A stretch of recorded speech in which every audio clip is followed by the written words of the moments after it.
All right. So as people just noticed, we were talking about Sene, and given that how much talk we had about it and how much we sort of went like, well, it could be like we didn't really know what kind of galaxy it was. We couldn't really. It was clearly not a spiral, but it's clearly not an early type either. The thing that I'll try to show during this talk is that those kind of arguments we can hold for almost all the galaxies for which we measure the black hole masses, and does that mean that we know what scales with the black hole mass in a host galaxy? But to first sort of show you the history of this, this is the plot that everybody always has in their mind. This is the Herring and Ricks bulge mass versus black hole mass plot from 2004, and at this time it looked like we had a very nice relationship between the bulge mass, or the central thingy in the galaxy, versus the black hole mass. And everything was peachy, and this is what all the simulators are using to sort of like, hey, we think there's black hole co-evolution. It's the bulge correlating with the black hole mass. All right. So it's of course a little bit more complicated than that, and so one of the things that has changed a little bit over time is, so we have lots of different types of galaxies, and people argue about, well, this is a sequence obviously, and some people say like, well, these things, the disky early types, are all like in the Sauron parlance or Atlas 3D, these things are all disks that don't have a fairly fast rotating thing in them, and we have the boxy big ellipticals, and it's the bulges in these things that should correlate with the black hole masses. But then the bulges in these spirals are typically what people will call pseudobulges, which are rotationally supported bulge things, and those things are then supposed to not correlate with black hole masses. And one of the things that people very often do is they have a 2D or a 1D photometry of a galaxy, and then they do their favorite Sursic analysis and go like, well, I think this component is the bulge, so that is the thing that's supposed to correlate with the black hole mass. All right. And so there's a couple of people in the world that claim they can do this, and they all sort of disagree, but we'll get to that in a little bit in a bit more detail. The other thing that is tricky, or that is, I'm going to talk about redshift 0 today altogether, but I want to show these two plots to make one very obvious point, is that today the only black holes that we see accreting mass are small black holes. At earlier epochs, we see all the big black holes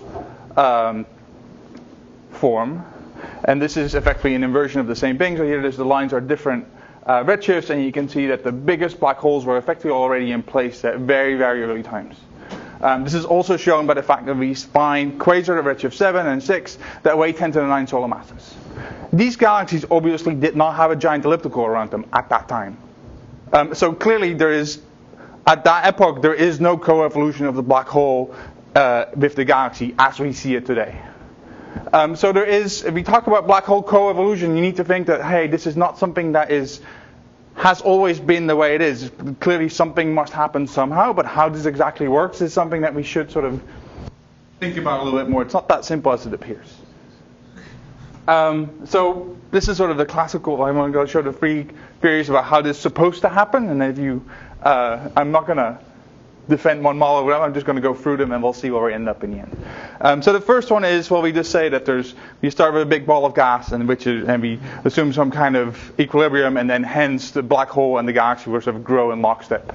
And if you do this, then you end up with a black hole scaling relation that the black hole should always weigh like the dispersion of the galaxy universe. So effectively that tells you, hey, it's a pressure thing.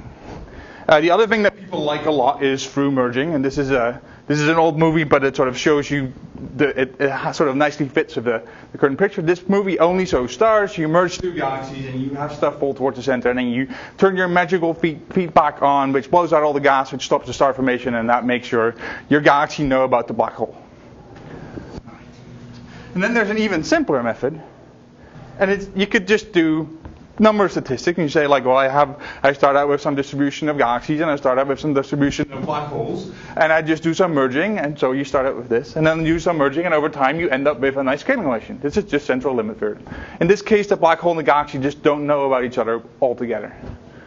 The cute thing about this, of course, is all these three things have very different predictions for what we think the black hole and the galaxy should do together, right? So if you have the direct feedback, then they have to lie on this relation unless something crazy happens. If it is the merging that makes the classical bulges, then the bulges should correlate with the black hole masses. And if it's just statistics, then it's just number of mergers, and you would expect to see. All right. So what does the black hole bulge relation look like today? This is two papers from 2013. On the left, it's Graham and Scott. On the right, it's the Cormany and Ho review paper. The color coding here effectively doesn't really mean much, but the gray stuff is ellipticals, the classical bulges, which is effectively what they do is, well, we take an early type, and we think some part of that has a disk, and some parts has a bulge, and we choose which parts we like, and that we put on this graph. And all these things down here, a lot of these things are mega masers. They're actually fairly good black hole masses. And depending on which camp you fall into, you like to fit this. There's 2 lines or 1 line, and you go like, well, this doesn't look nowhere near as good as that plot that we started with to begin with. Is that because there's more data or better data or both? There is more data, I think, and the error bars are smaller, but there's some caveats that we'll get into, and I'm not gonna. Just out of curiosity, yeah. A couple of pink dots in the right-hand plot. What are they? This one. Yeah. That one is mine. Slower too. There is one. This is I think 1332. This is the other. This is the NCT 1332, which is the Rust-Lidl, which is also an early type thing with a black hole mass that is 1%. That will look closer like the. From the others? Because Cormany has decreed that they will be distinguished from the other ones. Because they don't have, in this case, because he can't decide whether or not they have a classical bulge or not. Okay. And that's his reason. Okay, so that's why it's in red and gray. Yeah. We'll get to the reason why there's nothing down here and other places yet in a bit. The other thing you can do, which is also fun, so this is a paper from a student in Heidelberg, is what happens if you, instead of taking, well, I do my fancy 2D fitting and I look at what I think is a bulge and is a good disk, I just take the total luminosity. So the left is based on, this is all based on deep K-band imaging from CFHT. This is based on the bulge disk decomposition, and this is just total luminosity. This is a slightly older sample, so it doesn't have as many data points, but the amount of scatter in these two plots is identical. In fact, because you need to make decisions here on what you call bulge and other stuff, this is actually much more robust, measuring the total luminosity. So if you want to be really simple about it, you can just use total luminosity and say, well, I can predict what the black hole mass is. We'll find out in the end that also shouldn't work, but we'll get to that. And all those laser points seem to disappear from these plots. Yes, because this was based on a sample on the data that was taken before most of those masers came out. Yeah. And yeah, he's doing that with the masers and those data points. But the point here is, like, if you depending on how you do this, you can make this stick in whatever version you want. And we'll get to if I get to the end, you'll find out why this partially happens. So this is m sigma. This is the velocity dispersion of the galaxy versus the black hole mass. And again, there's a whole bunch of masers that appear down here.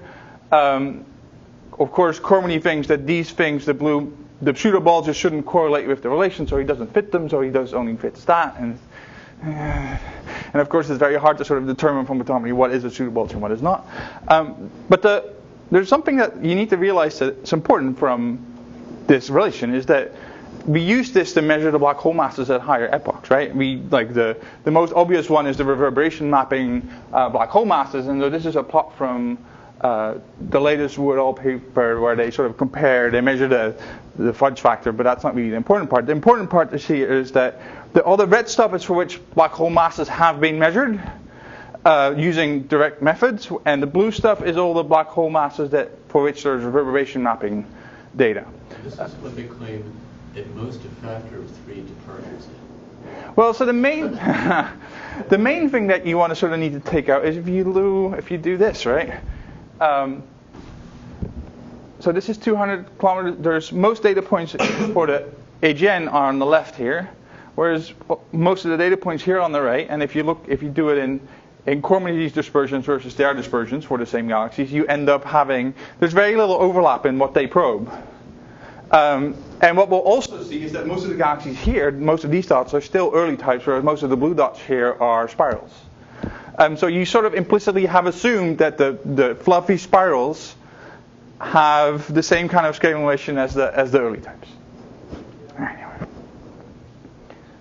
There's also a caveat of whether, in fact, you can interpret the scale, basically whether you could go directly from the scale broadline region to a mass, assuming that there are no forces other than gravity acting. Yes, but that's the methods that come after this, right? This is first the reverberation mapping. This is reverberation. That's exactly what reverberation mapping does. Yeah. You get a scale from the timing. Yes. And then v squared from the line width. Yes. And those are multiplied together to get a mass on these, because they're assuming that only gravity matters. matters. Yeah, right. But they've shown that gravity matters.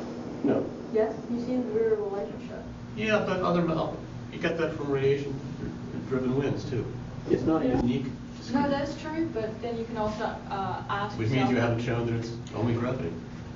If it's not unique, you haven't shown only. So I'm going to stick my neck out for those methods and say that they're mostly right. For whatever you want to do with them, they're mostly right. We can argue about the details, but the latest set of Barthenol papers where they're actually doing time resolve, line resolve, they can actually get the velocity distributions, and for at least 1/3 of them that are in variable motion.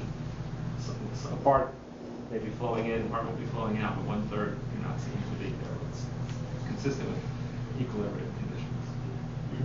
I guess that one of the problems is that if you have some sort of pressure support, the force scales as 1/r square as well. And it's quite, so because this was the point, right? No, because, well, Julian knows this is thesis. Because the ability to absorb photons depends on the ionization state of the gas, which is adding another scaling. So pressure. It depends on optical depth. Exactly. Yes.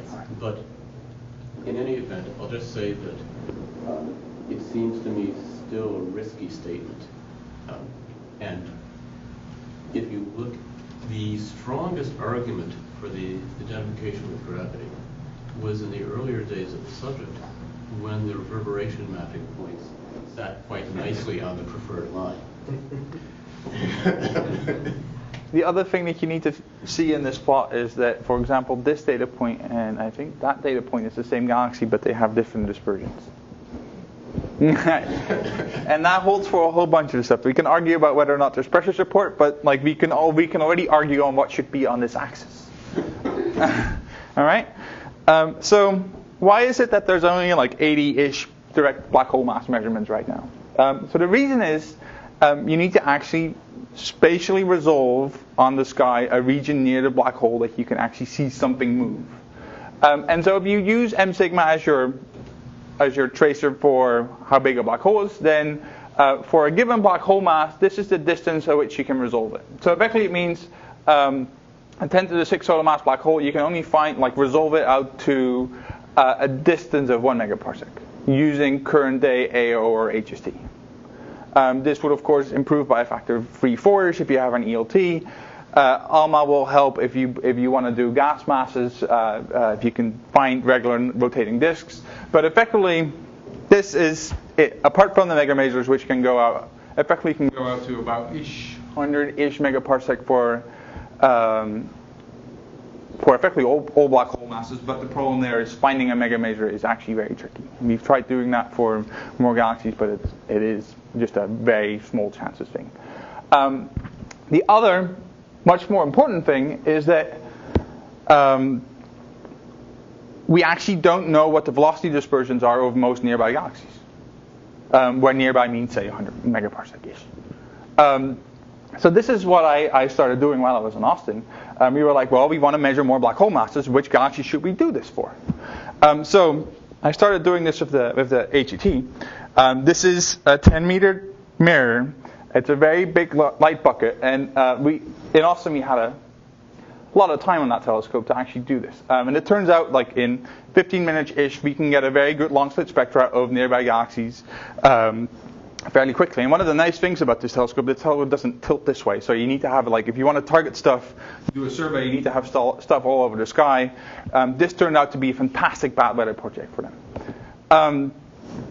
And so they're taking the telescope. Luckily, they're taking it down in less than a month, and that means that I'll stop getting data.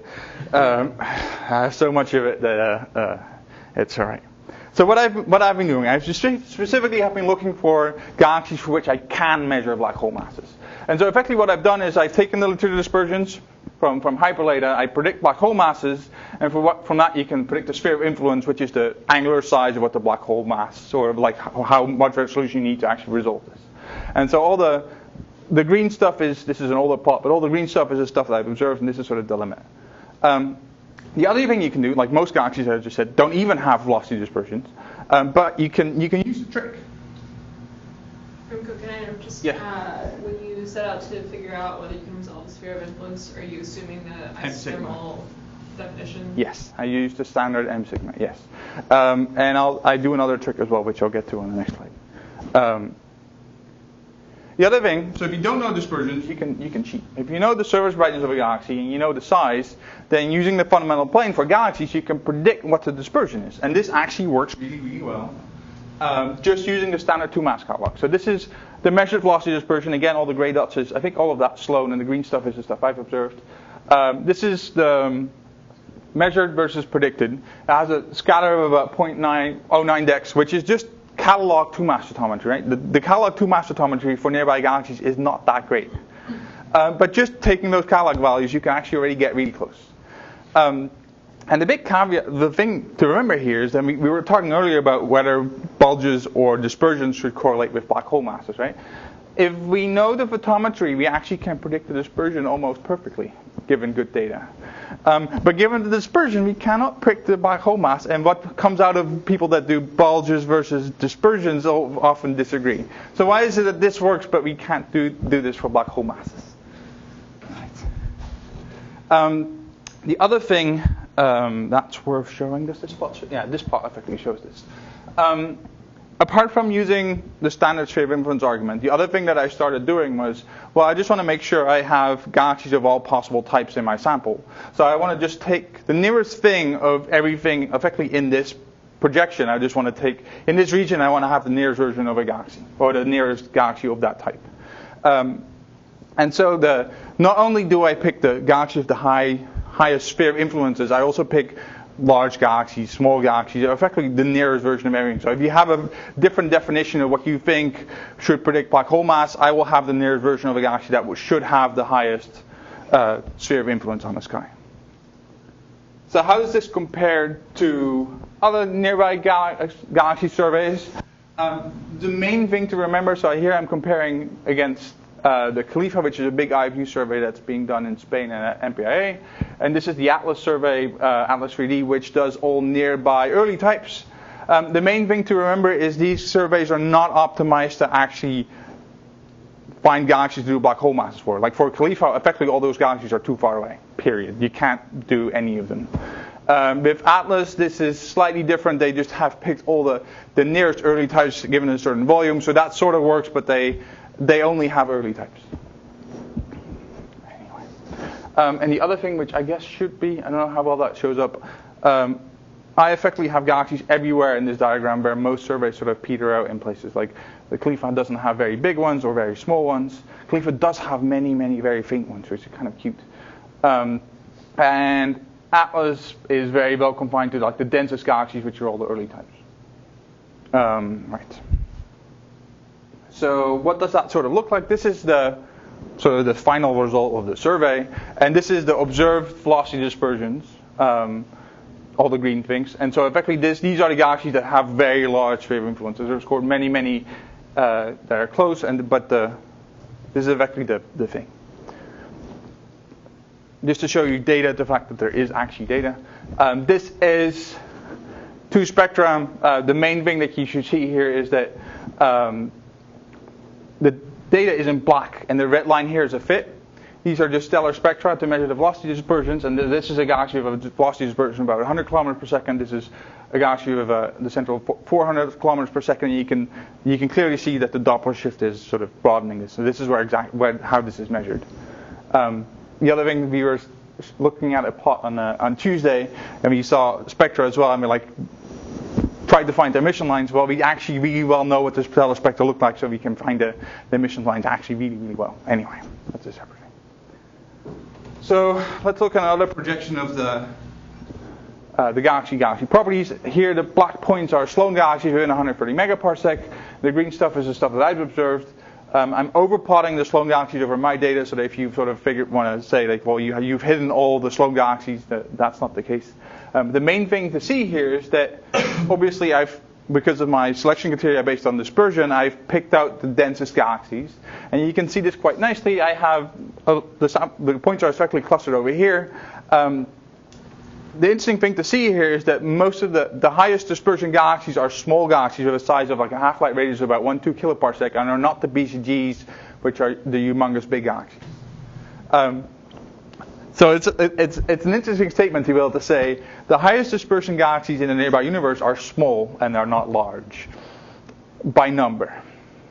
And those compact things are actually more common than BCGs. Right. Those are those ones, the very compact ones. So let's look at one. You guys know where this is headed, right? So this is the Perseus cluster. This is one of the most famous AGNs ever. The numbers here are velocity dispersions that are next to it, and you can see like a spiral galaxy has a very low dispersion, and then you have like most of them are 200. Here the BCG has a dispersion of 300 kilometers per second, and there's two tiny ones down there, 400 and 394. This is a tiny galaxy, like half-light radius of 1 kiloparsec, and it has a very, very high dispersion. Show you the HST image of that one. I was actually very lucky. This was just sitting in the archive. This was actually a mispointing of HST. It was supposed to sort of point at, like, this is one of Fabian's programs where you wanted to get at the H alpha near 1275, and this happened to be on the chip because they missed the guide star. Anyway, it's a disk. So this is V-band. Let's show the kinematics that goes along with this. Is that Bill? Yeah. Right. So this is the rotation curve. It has an amplitude of 300 kilometers per second and a humongous dispersion peak that goes up to 400 kilometers per second. We've since checked those stellar kinematics with both the Sloan fibers, and we have PPAC IFU data on this galaxy, and that all gives the same answer. Again, on Tuesday we were looking at a galaxy that also had a rotation curve of 300 kilometers per second. This one is slightly more peculiar. This galaxy is roughly equal mass to the Milky Way, but it's 4 times smaller and hence 100 times denser. Even if you don't know anything about the black hole, this galaxy is already weird. Right. So now let's measure the black hole mass. So the way that I do this is I use this using the stellar kinematics, and this means that you need to go through a whole bunch of steps to get here. And I'll go through those steps quickly, but sort of give you an impression of how this works. First, to do this, you need to measure. You need to get a mass model of the stars, and so you make a nice analytical model of your galaxy, which looks like this. This is a 2D image, which you can then sort of deproject into 3 dimensions, which you can then use to make a potential by adding a black hole and a dark matter halo, which is then your trial potential. In that trial potential, you can then compute orbits. So this is an example of an orbit in this trial potential. It's storing where it's spending time, so you can see it light up in places where it spends a lot of time. And so over time, this movie is logarithmically sped up, so you can sort of see what happens. This looks fairly chaotic, but if you actually wait a couple of seconds, you'll see that this actually traces at a very nice regular orbit. And one of the things you can see, we'll have 4 cusps where it spends most time. Obviously, one orbit is not enough. You need a whole bunch. So here comes where you can see that it sort of builds up a nice regular thing. And these are the 4 cusps, 1, 2, 3, 4. And this is like a rotating orbit, sort of like nearly seen edge on. Obviously, you do a whole bunch of orbits. So this is 4 different types of orbits. This is my favorite type of orbit. It sort of gets close to the black hole and then bounces around. This was the kind of orbits that Kelly was talking about earlier this week. But so once you have all those orbits, you can then reconstruct a galaxy by putting them together. So obviously, you need to figure out which of these orbits go into that galaxy, make a self-consistent jigsaw kind of thing. And obviously, this one doesn't work because this galaxy is way too flat. That one should work. This one seems to go over the pole. That doesn't work, but maybe that one will do. And so you can play this game. And so this is how you construct a single model. then you, of course, need to try different trial potentials, and you need to figure out which one of these trial potentials can recreate your mass distribution or your stellar mass distribution and fit your stellar kinematics at the same time. Right? So this is then, after a bunch of trying, this is then the best fit model. It reproduces the observed photometry and the stellar kinematics at the same time. This scale bar here sort of gives you the seeing of the telescope. Right. So you need to try a whole bunch of different potentials. In this case, I'm showing here black hole mass versus mass light ratio of the galaxy, and I'm marginalizing over the NFW dark matter halo parameters that are in here, but don't constrain very much. The neat thing to see here is that this is a is that the next slide? Yeah. So this is a 17 billion solar mass black hole, and that's fairly well constrained. The mass light ratio is not very well constrained, but you have a fairly good constraint on the black hole mass. And the cute thing is about this is that so then you have a ridiculously big black hole in a tiny galaxy. So the black hole is 17 billion. The galaxy itself is about a Milky Way. So you get a black hole that weighs about 10% of the total galaxy mass, which is just ridiculous. The main thing that I want to show you here is what happens if you make a best fit model with a smaller black hole. So now the black line is still the best fit, and now the red line is a 10 to the 8 solar mass black hole. And you can see that it doesn't reproduce the high central dispersion peak in the center, and it overpredicts the dispersion in the outer parts. And what effectively happens is it makes the mass light ratio of the whole galaxy higher, which makes the dispersion overall higher, but it can't reproduce the peak. If you change that to 10 to the 9, you get this. You get something that almost makes it to the center, but not quite, and then overpredicts it over here. And still, that's why you get. So that's how you get the sort of the fit. That's that's the margin of errors that we're playing. Where are you assuming about the dark matter? In this case, we've tried both NFW halos and power loss, but I'll show on 2 slides from now that neither of those choices don't really matter. The total mass, dark matter mass, and yours. We'll get to that same point in a second. To put this in context with the other galaxies, this is where it lies up here somewhere off that famous bulge mass, bulge mass black hole mass relation. This is this error bar here. Effectively, if you want it to be total luminosity, it would be here. That's where that error bar comes from. Right. Dark matter comes on the slide after this. This is a realization of the best fit model. Shows you the representative orbits at different scales. That green orbit is a disk orbit. You can sort of see it processing nicely through. The red one in the very center, you can see it moving very fast. It's very close to the center, to the black hole. But the thing to see is that it's not going through the center. It processes, but it rotates still, right? You can see that it sort of goes around. Like all the stars in this thing are on rotating orbits. There's no thing here that is a classical bulge. If you want to make your black holes grow through some kind of classical merging, this is not the place to be looking. The other thing that's interesting about this galaxy also has a Sloan Fiber, and for all the Sloan Fibers, you can effectively just look up the best fitting star formation history. But if you couldn't tell from the image, this is a very, very old thing. This has been sitting around for a very long time. Yeah. Would Galaxy need minus optical color for this? I'm sure you could make one. Yeah, I don't know. I don't know about it. It definitely is imaged by Galaxy. That I do know. The whole of Perseus is. Right. This is the plot you were asking about. This is total enclosed mass radius versus total enclosed mass. The black line here is effectively the thing that you constrain with the model. These are the error bars.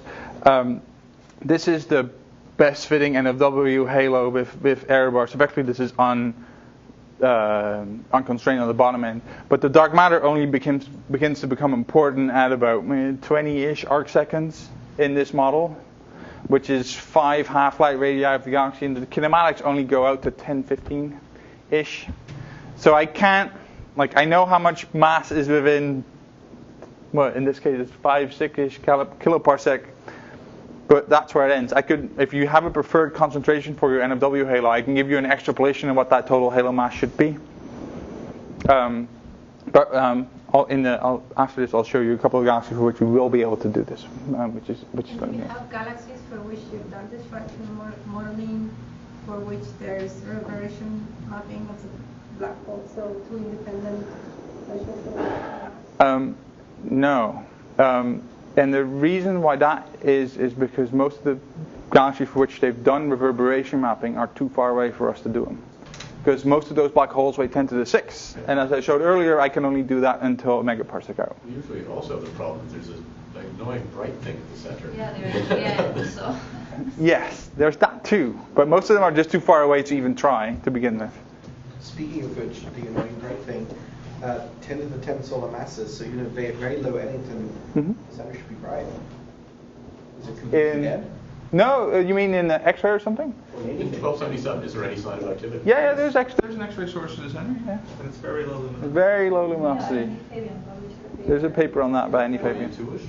No, they actually resolved the Bondi sphere for this black hole with Chandra, and we measured X-ray luminosity from the nucleus is 3 orders of magnitude lower than the Eddington. Bondi. Yeah. It's very, very low. There is an X-ray detection, but it's very low accretion rate. Or the black hole mass is too high. Okay, but then what's the actual X-ray luminosity? I remember. The accretion rates are derived. I remember it's like in the high 10 to 39. Yeah, Oh, around okay. 4. It could be a signal binary.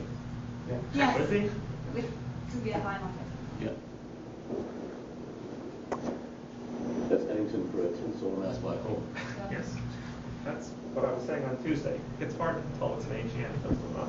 Right. All right. Anyway. The thing I won't talk about in much detail at all today is that we have a whole bunch of... That was too fast. We have a whole bunch of these guys down here. We have other ones for which we're getting more data. So we have an HST program to image 16 of these things effectively all across this line. So yes? You started out telling us the fundamental plane works. Yes. But it can't work for these guys. Yes, it does, because... Part of the one before, I guess. So. No, the fundamental plane works on log dispersion. And the dispersion of this thing, if it would be exactly on the fundamental plane, should be 220, 230. It is 360. In log, that doesn't matter so much. But it's on the locus. It's yeah. It's nearby. No, it's not off. That's the thing. Yeah. Anyway. This is 1270. This is that galaxy that in that Perseus image is on the bottom right, which has a higher dispersion. And if you can't see it in this image that well, it also has a nice small dust disk in the center. This is an 814 image, I-band. We also have, this is all done in one orbit. The other thing that we have is, this is a very deep H-band imaging. What's the scale of the central disk? It's hundreds of parsec. It's a fraction of an arc second. This image, this is a much larger scale. This is roughly the same scale. This is 40 arc seconds across. This is roughly the same scale. So this is very deep PPAC eye view kinematics that we're getting for these things. This is done at the 3.5 meter in Spain, and this is effectively confirms what we see with the HG from the long slit. But we get really good data out here. We get data out to 5 RE. And so hopefully we'll be able to actually get the dark matter halos for these things with this data as well. And the other thing that's really cool is that we're getting AO data we have 3 observed now. We're getting a couple more. This is all led by Janelle Walsh at UT Austin. This is the stellar kinematics in the central. This is 3 arc seconds by 1 arc second. This is from Osiris Keck. And with these things, we will actually be able to measure the black hole masses in these things into a much better, more constraining way than if you've done it for 1277. We're not going to quote black hole masses yet because we're working on them. But the main thing is that we're trying to do better black hole masses that we've done with crappy ground-based long slit data. The main thing to sort of realize for these galaxies, for the very compact, high dispersion galaxies, is that they have a very low luminosity for their dispersion. So whatever happens, even if you would call that whole thing a bulge, From an M sigma, you would predict a very high black hole mass. From like a bulge mass or luminosity, you would expect a very low black hole mass. From the luminosity, you would expect a 10 to the 8 solar mass black hole. From the velocity dispersion, you would expect, depending on how steep you want your M sigma, they have to lie somewhere up here. And so either way, what happens, we will find out. We can sort of play the game of what kind of scale elevation we prefer. The other thing while we're on bulges is that we also find galaxies that do not have classical bulges but do have AGN. And so it's not obvious which. It's not obvious if the bulges actually play a big role in these black hole formation or how this works. But we have a way to sort of go tackle this, and there's an important point that will come. The big thing is, how do we sort of change this? How do we go from, well, we have a whole bunch of galaxies on these plots, but the thing that we should be doing, obviously, is we should be plotting bulge masses versus dispersions and black hole masses and do all three at the same time. There's a bunch of reasons why this hasn't happened yet. And first of all, it's just sort of written all over it, but this is from the Cormier and Ho review paper. This is the black hole masses for the early types. On the right here are the references for who's done them, when they've done them, and the important thing here is that people use very different data, very different instruments, very different methods to measure these black hole masses. People use very different ways of quoting error bars for these things. One of the very important things is that you need to do this. You need to have both kinematic information at the very center, but also at the large scales, which is often done with very different instruments and does or does not include dark matter halos. Like we all know the story for M87, where this matters about factors of 2, whether or not you add in the dark matter beforehand or afterwards. All these black hole masses have been measured in different ways in different people over a very large amount of time. And what's even scarier is this. Does it actually go? There we go. Again, this is the classical galaxy properties. This is velocity dispersion. This is total K-band luminosity, which is effectively mass. This is galaxy size. The black things give you a representation of sort of where the nearby galaxies are. And this is, of course, there's many more galaxies with low masses, and that's sort of truncated. By number, those are much more common. Anybody? Yeah? I just had a random thought. If you put 1277 divided by 2, would we call it a red nugget? Yes. That's a separate topic from, yes. That's very interesting to know. Yes, that would be exactly what it would be. Why? What's a red nugget? So so there's well, I'll talk about that in the end of EF time. Okay. What do you think the red things are in this plot? Once you put data for it. This is the galaxy that have black hole masses. The point here is that, especially in this plot, this is fairly obvious. We have very nicely traced all the dense galaxies because they have high dispersions. We don't have large galaxies. Or if you want to plot galaxy luminosity, velocity dispersion, we don't have these guys. You want to fit a two-dimensional galaxy black hole scale relation. We can't do it. We don't actually have the data to do it. The tricky part is that most of these galaxies should have 10 to the 6 solar mass black holes, which you can only do out to 1 megaparsec. So we have a problem here, effectively. We have a very large bias on the galaxy for which we know the black hole masses. And we don't really have an easy way to fix this. Before the easy way to fix this, clearly 10 to the 6 solar masses is great for reverberation studies. Exactly. Varying rapidly. Exactly, yes. And so that should be probed by that type of study. Exactly, but how do you link up that to those are still, yeah, exactly. But this is the thing. And the other thing that works is the mega masers also work. All the points that live out here, those are all the mega masers. Yeah, that's you're saying they're very rare. Yes. The other obvious thing that we can do is we can just try to do them anyway.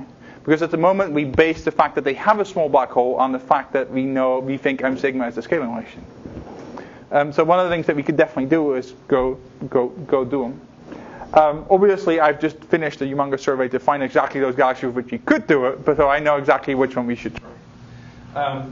But obviously, this is not actually something that is very simple. To actually sort of do this in a consistent way, we first need to go figure out which one of those galaxies that live in this region are nearby enough that you can actually do, or which ones are the closest ones. One of the other important things is that for all those galaxies for which we have black hole masses, we actually don't know have a uniform data set on what the host galaxies look like. Ideally, you would want to do like a Khalifa or like an Sauron-like survey of all those galaxies to figure out how big their bulges are dynamically and how big what their velocity dispersions are, and you want to have good imaging, but all that stuff doesn't exist.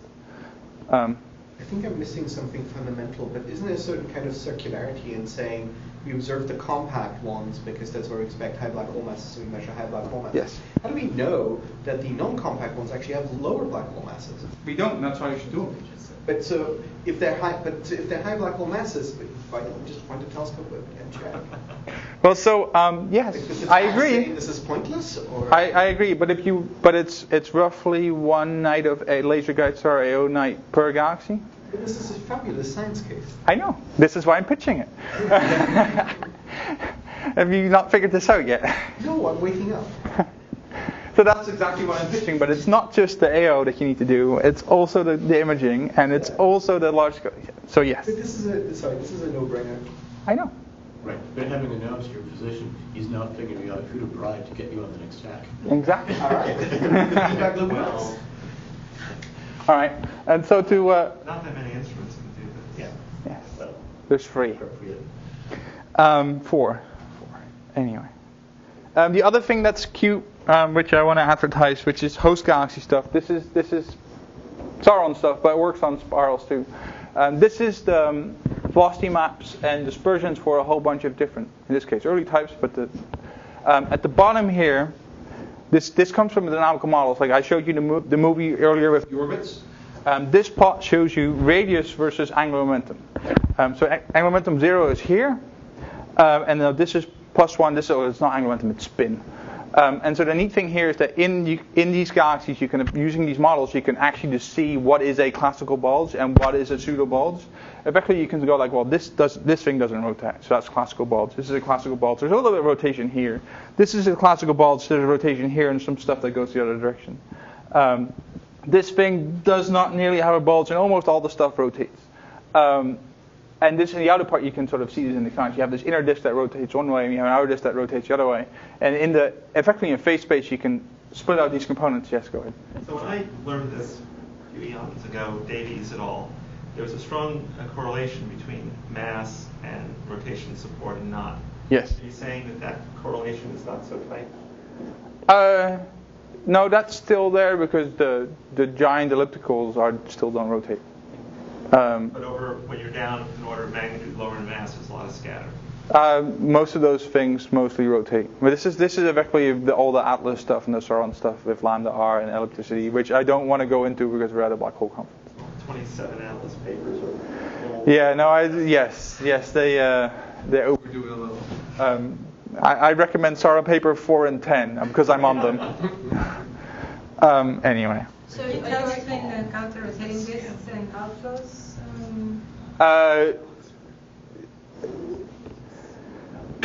With these models, not really. If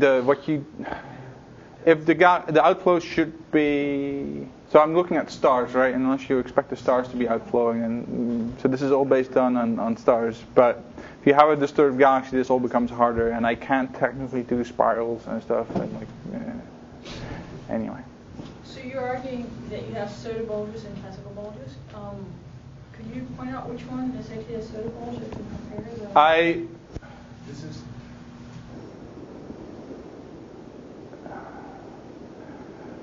So I don't have a good pseudo bulge on this thing.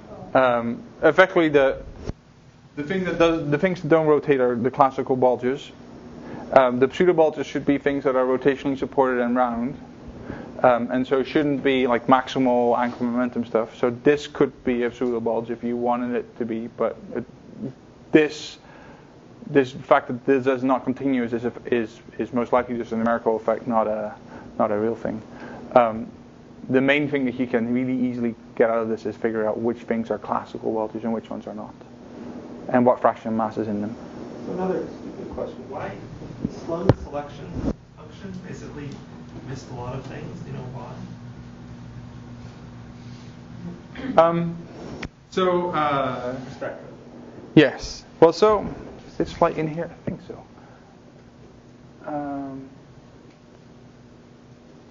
There it is. This is an old slide, but shows. This is in Sloan. This is from a paper by Bernardi et al. Who went looking for the highest dispersion galaxies in Sloan. There's now a student that has a paper on Astropy. It's actually accepted now on this optic B19, whatever. This is in Sloan. This is a galaxy with a dispersion of 400 kilometers per second, or 360. We've gotten a confirmation of a long slit. This was the plot from a proposal showing the mass-light ratio versus black hole mass, assuming just the only input here is the velocity dispersion of 360, and you can not constrain where along this line it lies. The neat thing is, because you have the Sloan spectrograph is really nicely photometrically calibrated, you can then also start doing the stellar population tricks, and then this turns out to actually be most likely have a bottom-heavy IMF and all this stuff. It's a redshift 0.1, which is too far to sort of do a good black hole mass estimate, but they are in Sloan. But the question is, why are there not more of them? Well, in the plot you showed, there's only... So redshift. So the other thing is that redshift 0, so 1277 and 1270 do have a Sloan fiber, but they're on a special Perseus plate. What does that mean? They've drilled a plate to specifically do Perseus, and they're on that. And they have the other ones that are very nearby are not in Sloan usually because they have too high central surface brightness, and then they get a fiber collision. Well, effectively you get crosstalk and they don't do them. That's redshift 0. And there's been a paper on people looking for red nuggets, which effectively what these things are. I have a slide on that. There's one back here as well. Looking for these things, and they effectively claim that they shouldn't be in Sloan, and then you go look, and we found at least 3 or 4. Well, there's a big paper about the evolution of red nuggets with redshift. There's all. Claim that they were finding them z equals 0, but that was a new result. Yes, but right. For the people that don't know what red nuggets are,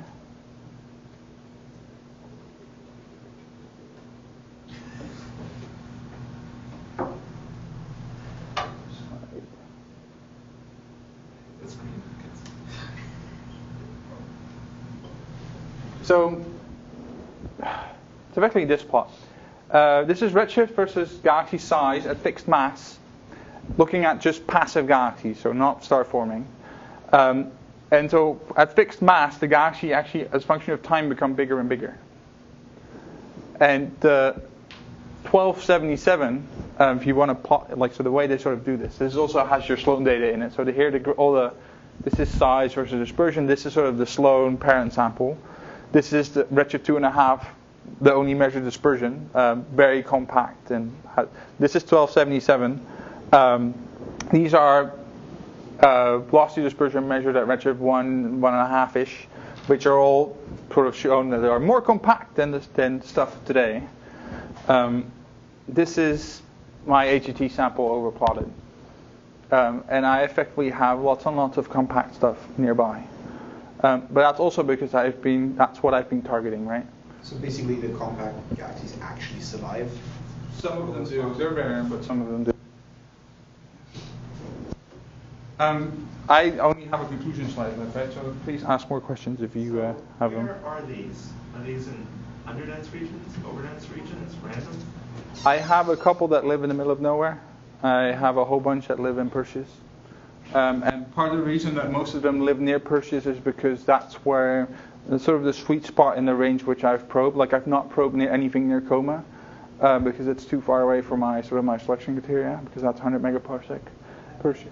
When you say middle of nowhere, is that not far from anything that is not middle of nowhere? If you look at a deep sky image, you don't see anything nearby.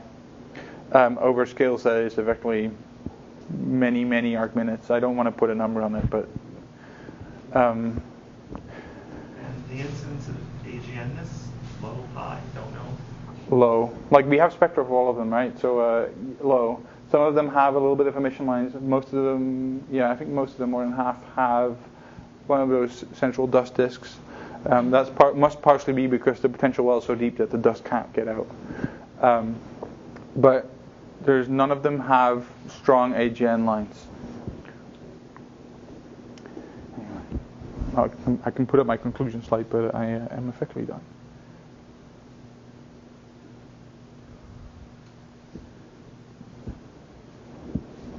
There we go. Thank you for your attention, all.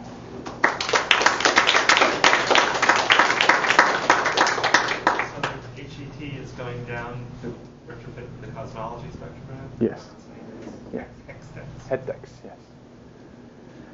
Yes. Now we get poorly understood information about the high-energy Boy! So the data that I've been getting from them has been pretty solid for this, but yeah, I've just used it as a very large 2-meter telescope. It is the world's largest. It's the quote that I typically use, world's largest 4 or 6 meter is probably right. World's largest 4 meter. 4 meter, sorry. But they've given me, what is it? It's something like 600 volt clock hours on that telescope. So I've made a lot of use of that. Anyway, any more questions? No? All right. Well then, thank you again.